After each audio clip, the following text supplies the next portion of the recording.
Class number 51 से सूरतुल मुल्क को शुरू करेंगे।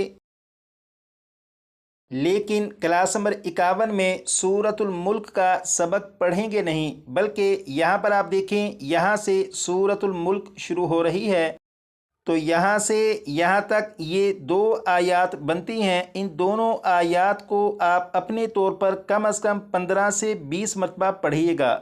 जब आप इन 2 आयात को 15 से 20 मरतबा पढ़ेंगे तो ये दोनों आयतें आपको तकरीबन 60 से 70% याद हो जाएंगी।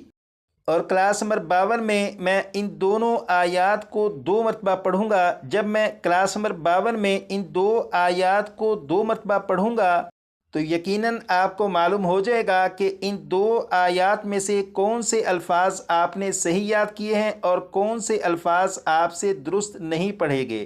तो जो अल्फाज आपसे दुरुस्त नहीं पढ़े गए थे उन अल्फाज को कम अज़ कम 15 से 20 मरतबा पढ़कर अच्छी तरह याद कर लीजिएगा। एक काम तो ये हुआ कि यहाँ से यहाँ तक इन 2 आयात को कम अज़ कम 15 से 20 मरतबा पढ़ लीजिएगा। और दूसरा काम ये है, यहाँ पर देखें, ये जो लफ्ज़ है, इस लफ्ज़ पर जब वक्फ़ करेंगे तो वक्फ़ की हालत में इस लफ्ज़ को क्या पढ़ेंगे। इसके अलावा ये जो लफ्ज़ है, इस लफ्ज़ पर जब वक्फ़ करेंगे तो वक्फ़ की हालत में इस लफ्ज़ को क्या पढ़ेंगे। इन दोनों सवालों के जवाब,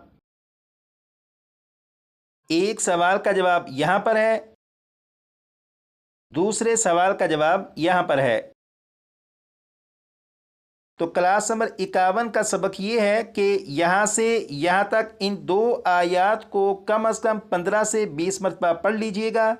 नंबर 2, इस लफ्ज़ को और इस लफ्ज़ को वक्फ़ में क्या पढ़ेंगे, इनके जवाबात भी याद कर लीजिएगा।